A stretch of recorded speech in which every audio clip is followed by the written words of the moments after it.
یہ کہانی یورپ کے سرحد پر واقع ایک چھوٹے سے گاؤں سے شروع ہوتی ہے۔ اس گاؤں میں صرف بوڑھے لوگ اور بچے رہتے تھے۔ انہی بچوں میں ایک لڑکی مینا تھی جس کے دو بڑے بھائی تھے۔ مینا ہمیشہ اپنے ماتا اور پتا کے لوٹنے کا انتظار کرتی تھی۔ گاؤں کے بچے جنگل میں جا کر شکار کرتے اور کھانے کا بندوبست کرتے، کیونکہ بوڑھے لوگ اب اتنے طاقتور نہیں رہے تھے کہ بھاری کام کر سکیں۔ ایک دن بادشاہ کے سپاہی گاؤں میں آئے اور گاؤں والوں کو اطلاع دی کہ انہوں نے اب تک بادشاہ کا ٹیکس ادا نہیں کیا۔ سپاہیوں نے بادشاہ کی تصویر حوالے کی اور حکم دیا کہ 1 مہینے کے اندر ہر پریوار کو 2 سونے کے سکے دینے ہوں گے۔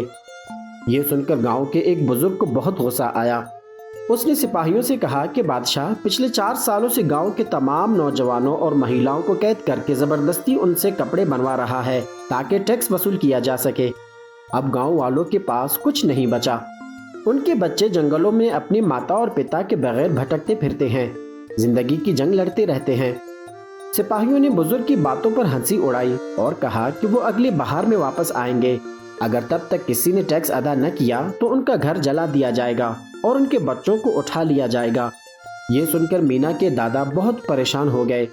انہوں نے مینا اور اس کے بھائیوں کو ساری بات بتائی۔ پھر انہوں نے اپنی جیب سے 2 چاندی کے سکے نکالے اور اپنے پوتوں سے کہا کہ وہ بادشاہ کے پاس جائیں اور سمجھائیں کہ یہ گاؤں کے آخری سکے ہیں، شاید بادشاہ رحم کھا جائے۔ لیکن مینا کے دونوں بھائی خوف کے مارے جانے سے انکار کر گئے۔ تب مینا آگے بڑھی اور کہا کہ وہ خود بادشاہ کے پاس جائے گی اور ضرور کوئی حل نکالے گی۔ دادا اسے بھیجنا نہیں چاہتے تھے، لیکن مینا کے اصرار پر وہ مان گئے۔ انہوں نے اسے 2 چاندی کے سکے دیے اور سفر کے لیے تیار کیا۔ مینا نے اپنا بیگ اٹھایا، اپنی پیاری گڑیا اس میں رکھی اور خاموشی سے گھر سے نکل گئی۔ رخصت ہوتے وقت اس کے دادا نے اسے ایک آخری بات کہی۔ انہوں نے بتایا کہ اوپر جو چمکتا ستارہ ہے وہ کوئی عام ستارہ نہیں، بلکہ ایک فرشتہ ہے جس کا نام فائر مین ہے۔ بہت عرصہ پہلے فائر مین نے ایک عورت کو بلایا اور اسے ایک خفیہ مقام پر لے گیا جہاں بہت بڑا خزانہ چھپا ہوا تھا۔ اس لیے مینا کو خبردار کیا کہ وہ فائر مین سے بچ کر رہے۔ مینا نے گھنے جنگل عبور کیے اور ایک گاؤں میں پہنچی۔ وہاں اس نے ایک شخص کو دیکھا جس کا نام کیسپر تھا، جو دراصل ایک دھوکے باز تھا۔ وہ جعلی دوائیاں بیچ کر پیسہ کماتا تھا۔ اس نے ایک ننھے پپی کو پنجرے میں قید کیا ہوا تھا۔ یہ دیکھ کر مینا نے پوچھا، تم اتنے ظالم کیسے ہو سکتے ہو؟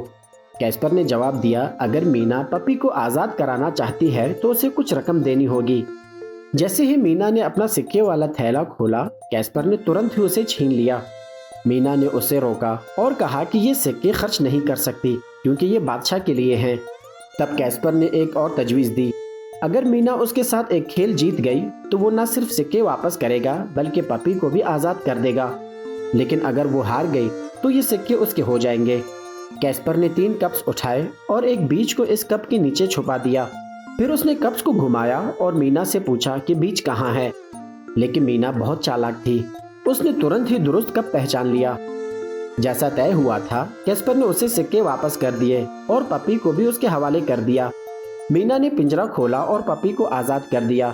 جیسے ہی پپی باہر آیا، اس نے انسانوں کی طرح بولنا شروع کر دیا اور مینا کا شکریہ ادا کیا۔ مینا حیرت سے پوچھنے لگی، تم انسانوں کی طرح کیسے بول سکتے ہو؟ پپی بولا، مجھے صرف وہ بچے سن سکتے ہیں جن کے دل صاف ہوں۔ اس کے بعد دونوں خوشی خوشی اپنا سفر جاری رکھتے ہیں۔ مینا نے پپی کا نام فیلکس رکھ دیا۔ انہوں نے ایک اور جنگل عبور کیا اور کافی فاصلہ طے کیا۔ دونوں کو بہت پیاس لگی۔ مینا نے فیلکس کو گود میں اٹھایا اور ایک چشمے تک پہنچی، مگر چشمہ بالکل سوکھا ہوا تھا۔ یہ دیکھ کر دونوں افسردہ ہو گئے۔ پھر مینا نے قریب ہی ایک آٹے کی چکی دیکھی اور وہاں پانی تلاش کرنے پہنچے۔ چکی کے مالک نے بتایا کہ چشمہ کئی دنوں سے خشک ہے اور وہ پانی فراہم نہیں کر سکتا۔ اس نے بتایا کہ ایک پہاڑ پر رہنے والا لال بالوں والے آدمی نے چشمہ بند کر دیا ہے۔ اس کے اپنے گھر والے بھی مہینوں سے نہیں نہا سکے، بس تھوڑا سا پانی ذخیرہ کیا ہوا ہے۔ مینا نے پوچھا، اس آدمی نے چشمہ کیوں بند کیا؟ چکی والے نے بتایا کہ اس کی بیوی اسے چھوڑ کر چلی گئی اور تب سے اس کا بیٹا مسکرایا تک نہیں ہے۔ اس کے غم میں اس نے چشمہ بند کر دیا ہے۔ مینا نے کہا کہ وہ اس سے بات کرے گی، لیکن چکی والے نے خبردار کیا کہ وہ آدمی کہہ چکا ہے جو بھی اس کے گھر آیا وہ اسے مار ڈالے گا۔ مگر مینا نہیں ڈری۔ اس نے فیصلہ کیا کہ وہ اس کے گھر جائے گی۔ راستے میں فیلکس نے اسے بہت سمجھایا کہ نہ جائے، یہ خطرناک ہو سکتا ہے، لیکن مینا نے اصرار کیا کہ پانی پینا ضروری ہے۔ جلد ہی وہ اس آدمی کے گھر پہنچ گئے۔ اندر داخل ہو کر مینا نے دیکھا کہ وہ شخص ہاتھ میں کلہاڑی لیے کھڑا ہے اور اس کا گھر لکڑی کی مورتیوں سے بھرا ہوا ہے جو اس نے اپنی بیوی کی یاد میں تراشی تھیں۔ مینا نے اسے بتایا کہ وہ پانی لینے آئی ہے۔ اس نے مینا کو ایک گلاس پانی دیا۔ پانی پینے کے بعد مینا نے اس سے درخواست کی کہ وہ چشمہ کھول دے کیونکہ سارے گاؤں والے پیاس سے مر رہے ہیں۔ مگر وہ آدمی غصے سے بولا، گاؤں والوں نے ہی میری بیوی کو بھاگنے کی مدد کی تھی اور تب سے میرا بیٹا کبھی مسکرایا نہیں۔ جیسے ہی اس آدمی نے مینا کو دھکیلنے کی کوشش کی، اس کی گڑیا اس کے تھیلے سے نیچے گر گئی اور لڑکتی ہوئی اس لڑکے کے پاس جا پہنچی۔ بچے نے گڑیا دیکھی اور پہلی بار مسکرایا۔ اپنے بیٹے کی مسکراہٹ دیکھ کر اس آدمی کا دل پگھل گیا۔ اس نے پوچھا، یہ گڑیا کس کی ہے؟ مینا نے کہا، یہ میری ماں نے بنائی تھی۔ اگر آپ کے بیٹے کو پسند آئی ہے تو وہ رکھ سکتا ہے۔ پھر مینا فیلکس کے ساتھ جانے لگی۔ اتنے میں وہ آدمی اس کے پیچھے آیا اور معافی مانگی اور اسے ایک لکڑی کی چھوٹی سی گڑیا تحفے میں دی۔ اس نے کہا، میرے بیٹے کی مسکراہٹ نے میرا دل بدل دیا ہے۔ اب میں چشمہ کھول دوں گا تاکہ پورا گاؤں پانی حاصل کر سکے۔ جب پانی نیچے کی طرف بہا تو چکی والا بہت خوش ہوا۔ اس نے مینا کو 2 روٹیاں اور کچھ سبزیاں دی۔ چکی والے نے کہا، تم بہت بہادر لڑکی ہو، تمہاری وجہ سے گاؤں میں پانی واپس آیا ہے۔ اس نے دعا دی، تم ضرور کامیاب ہوگی اور اپنے والدین کو بادشاہ کے محل سے چھڑا لاؤ گی۔ اس نے مینا کو محل جانے کا راستہ بھی بتایا۔ تھوڑا آگے جا کر ایک دریا آئے گا، وہ اسے پار کرنے کے لیے تمہیں مچھیرے کی کشتی لینی ہوگی، لیکن ہوشیار رہنا، وہ مچھیرا لوگوں کو بہکا کر مار دیتا ہے اور ان کا مال لوٹ لیتا ہے۔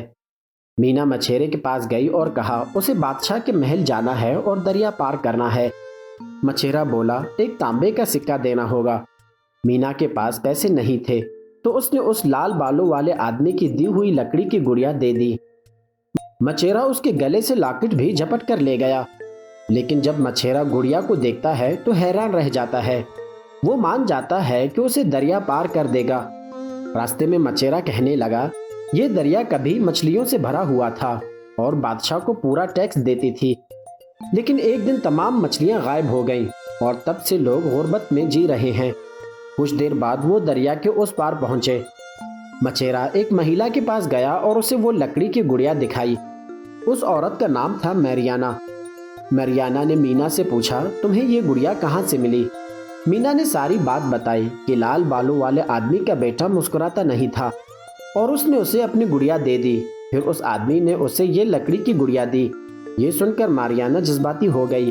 اس نے کہا، میں ہی اس لال بالوں والے آدمی کی پتنی ہوں اور وہ بچہ میرا بیٹا ہے۔ میں اکیلے رہنا پسند کرتی تھی اس لیے چھوڑ آئی۔ میں اسے ساتھ لے جانا چاہتی تھی لیکن اس کا پتا اچانک گھر آ گیا تو مجھے اکیلے جانا پڑا۔ مینا نے کہا، اب وہ بالکل بدل چکا ہے، بہت اچھا انسان بن گیا ہے، آپ کو واپس جانا چاہیے۔ میریانا نے اتفاق کیا اور فیصلہ کیا کہ وہ واپس جائے گی۔ تبھی مچھیرا دریا میں جال ڈال دیتا ہے اور بہت ساری مچھلیاں پکڑی جاتی ہیں۔ یہ سب اس لیے ہوا کیونکہ مینا کا لاکٹ پانی میں چمک رہا تھا جس نے ساری مچھلیوں کو اپنی طرف کھینچ لیا۔ مینا نے لاکٹ مچھیرا کو دے دی اور بادشاہ کے محل کی طرف روانہ ہو گئی۔ راستے میں فیلکس نے مینا سے کہا، تمہیں اپنی قیمتی چیزیں نہیں دینی چاہیے تھیں۔ مینا بولی، ضرورت مندوں کو دینا ضروری ہوتا ہے۔